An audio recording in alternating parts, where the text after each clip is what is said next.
Where is Jake Lockett's Carver on Chicago Fire? May 14, 2025. Viewers can't help but root for Sam Carver, Jake Lockett, on Chicago Fire, so they were quick to miss him during the May 14, 2025 episode. Carver's been going through it this season, which began with him and Violet McCamey, Hanako Greensmith, navigating the aftermath of their breakup. Violet prepared to confess her lingering feelings for Carver, but his then-new girlfriend thwarted that plan. By the time Carver got out of that volatile relationship, Violet was dating a charming lawyer named Flynn, Stephen Strait, further complicating their romantic odds. Amid the emotional turmoil, Carver has been battling his inner demons and confronting his struggles with alcohol abuse. After making significant strides in his recovery, Carver took some time off to go to rehab, and while he's returned to his post at Firehouse 51, his sobriety journey is still an ongoing process. Between the juicy will they with Violet and his heart-wrenching recovery, Carver hasn't had much time to rest. Find out why Carver isn't at the station in Fire's latest below. It didn't take long for viewers to learn why Carver was missing from Firehouse 51 in Season 13, Episode 21, The Bad Guy. Darren Ritter, Daniel Keary, gave Violet and Lizzie Novak, Jocelyn Hooten, the lowdown on Carver's whereabouts at the top of the episode after they arrived on shift and saw the firefighter missing. Kid says Carver's outpatient stuff ends this week, Ritter told his friends. He's back full-time next shift. It's been an honor bringing Sam to life, and to every one of you. Thank you for the love and support over the past 3 years. Lockett wrote on Instagram about playing Carver. He continued, and most importantly, the people that I was on the ground with day and night. Thank you for the family you are and times you have been, and will be there for me.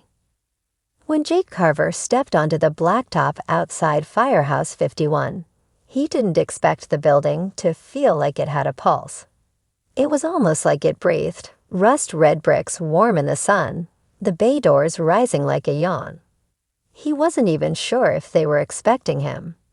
All he had was a transfer order from the CFD and a duffel bag that had seen better days. Jake was tall, with a kind of posture that suggested military background, but his eyes held something softer.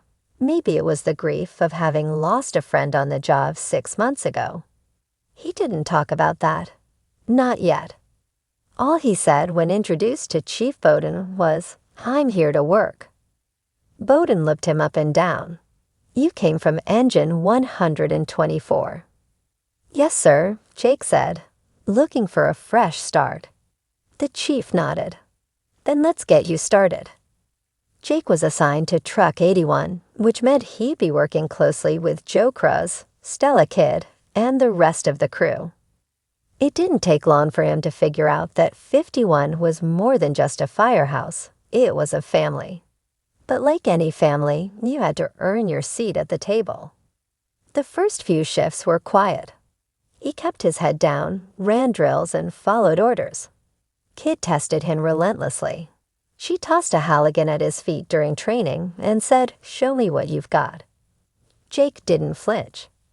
He picked it up and executed a perfect door breach like he'd been doing it for years. Because he had. Still, there were whispers. Who was Jake Carver? Why was he so good at everything, but so reluctant to talk? Rumors swirled like smoke. Some said he used to be a smoke jumper. Others thought he had special ops training. Mouch half-joked that Carver had the look of a man who'd fought fires in 3 different time zones and never left a trace.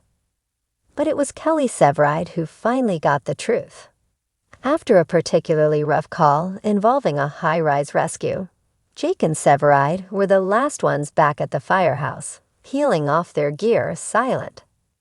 "You've done that kind of rescue before," Severide said casually. Jake nodded. "Yeah, once. Denver." Severide gave him a sideways glance. "You were on the news." Jake grimaced. "Not my favorite memory." You saved a kid. Jumped from one building to another with her in your arms. Jake didn't say anything for a moment. Then I lost my partner a week later in a basement fire. I didn't save her. And there it was, the ghost that Jake carried. Severide didn't press. You're here now. That counts for something. Jake nodded, and in that moment, something shifted. The crew noticed it. Jake started opening up. He stayed late at Molly's with Ritter and Gallo, sharing beers and swapping stories. He helped Herman fix the fuse box at the bar. He even joined Kids Girls on Fire program one weekend, teaching teenage girls how to tie rescue knots with patience and quiet encouragement. Then came the call that would define him. An old warehouse collapsed on the south side. Reports said workers were trapped in a lower level with rising water and structural instability. Firehouse 51 was the first team on site. Jake was the first one down the shaft.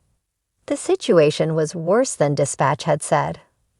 Reinforcements couldn't get there fast enough.